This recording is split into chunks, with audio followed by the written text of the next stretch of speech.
Diascofoot, miroir du football de la diaspora congolaise.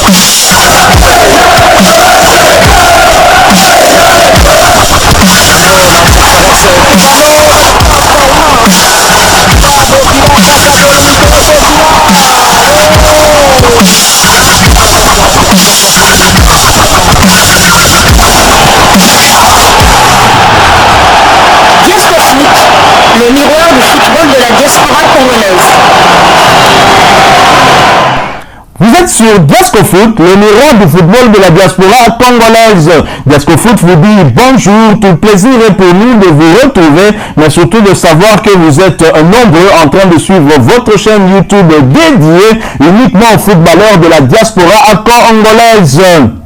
C'est l'heure de partager avec vous quelques news que nous avons pu récolter pour vous, des news concernant la tanière de léopard de la République démocratique du Congo. Nous allons parler éliminatoire de la CAN Côte d'Ivoire 2023. Il ne reste plus qu'une journée pour connaître les deux nations qui vont se qualifier dans le groupe I-Groupe qui concerne la République démocratique du Congo.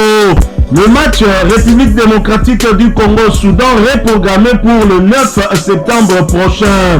Les léopards de la RD Congo disputeront leur dernier match face aux crocodiles du Nil du Soudan le samedi 9 septembre prochain à 13h temps universel, soit 14h heure de Kinshasa, 15h heure de l'Est et du Sud du pays. Ainsi, on a décidé, la Confédération africaine de football CAF, qui a programmé l'autre match du groupe entre la Mauritanie et le Gabon le même jour et à la même heure.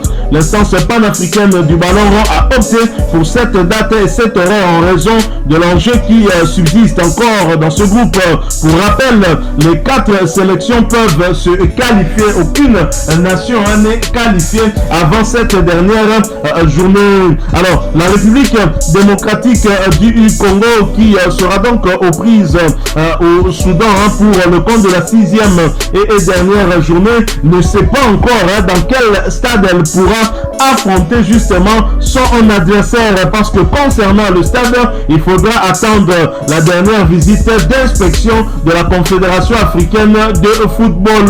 Mais pour le public sportif congolais, l'espoir est grand de voir ce match se jouer au stade des Martyrs de la Pentecôte, et surtout avec ce qui s'est passé hier vendredi 28 juillet 2023 avec la cérémonie d'ouverture des 9e Jeux de la francophonie qui était une réussite totale.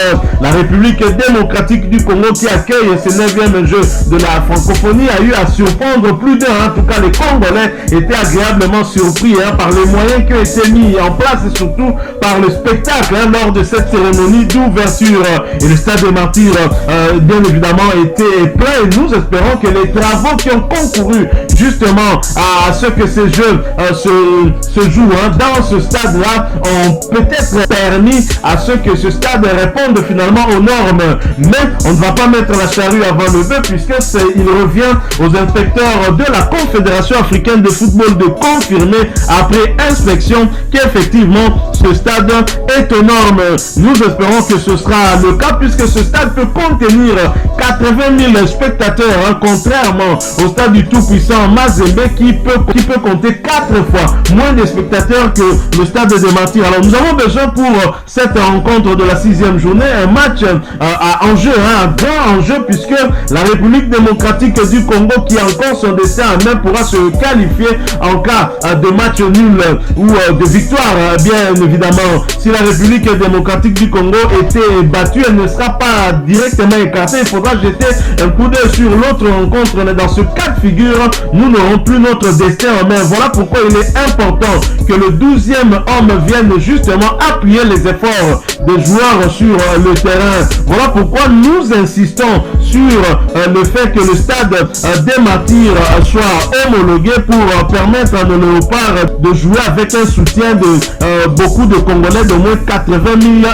Congolais. Au mois de juin dernier, le ministre congolais des Sports, François-Claude Kabulo nous promettait de faire son possible pour que le stade des Martyrs soit homologué avant le mois de septembre.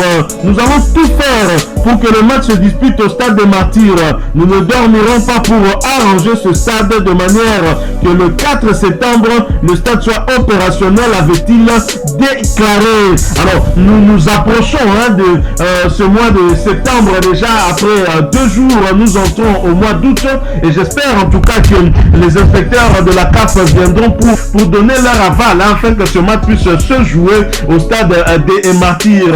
Parce qu'avec l'engouement que nous avons constaté lors de cette cérémonie d'ouverture des Jeux de la francophonie, les Congolais ont soif de spectacle.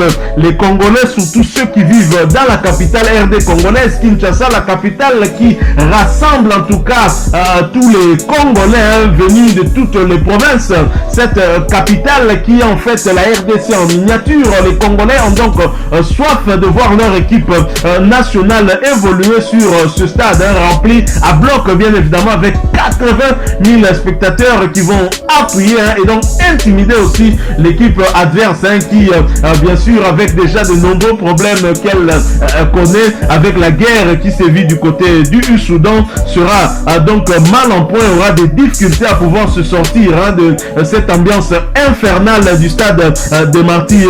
Nous croisons les doigts et nous espérons que les choses pourront aller dans ce sens-là pour permettre à nos fauves d'arracher la qualification, parce que la République démocratique du Congo ne peut pas manquer de canne de suite, et surtout que nous sommes des Lazare, nous sommes ressuscités. Rappelez-vous, à l'arrivée de Sébastien Desabre, la RDC a 0 point sur les 6 possibles. C'est la RDC qui fermait la marche dans ce groupe qui était dominé par la Mauritanie et le Gabon, qui avait chacun 4 points, et le Soudan qui avait 3 points, justement parce qu'ayant battu la RDC lors du match de la deuxième journée. Et Sébastien Desabre a tenté tant bien que mal nous remettre dans la partie, et ça a marché.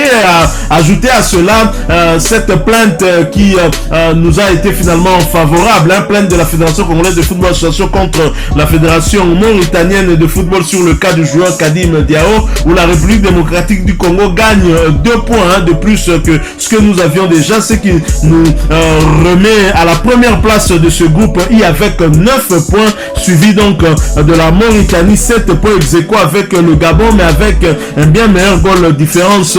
Le Soudan ferme la marche avec 6 points. Vous constatez que c'est très serré dans ce groupe et toutes les 4 nations peuvent se qualifier. Admettons que le Soudan arrive à nous battre ici contre toute vraie semblance. La RDC pourrait se qualifier si dans l'autre rencontre qui va opposer la Mauritanie et le Gabon à Nouakchott, il n'y a aucun gagnant et donc le match se solde sur un nul.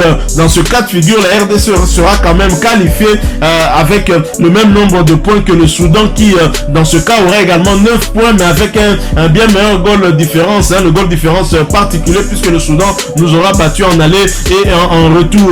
Donc la RDC, en ayant son destin en main, n'aura donc besoin que d'un seul point à domicile pour valider officiellement son ticket pour la Côte d'Ivoire au mois de janvier 2024.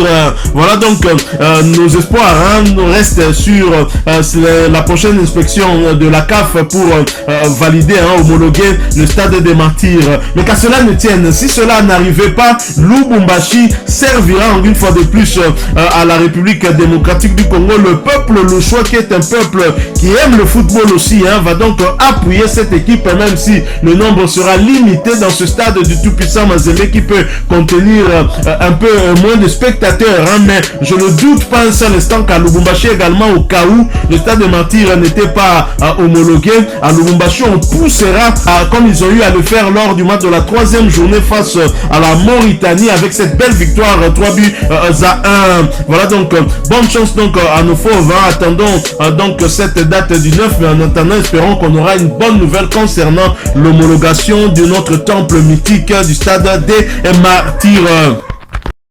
Voilà, nous sommes arrivés à la fin de ce sujet. Si vous l'avez aimé, n'hésitez pas à nous laisser un maximum de j'aime. N'hésitez pas non plus à partager avec nous votre opinion. Si vous en avez une par rapport au sujet que nous venons de vous proposer, laissez-la nous à travers un commentaire. Abonnez-vous si vous êtes nouveau ou ancien, que vous ne vous êtes pas encore abonné sur cette chaîne Diasco Foot, parce que nous sommes le miroir du football de la diaspora congolaise. Et n'oubliez pas, qu'en vous abonnant, apparaîtra une petite cloche de notification.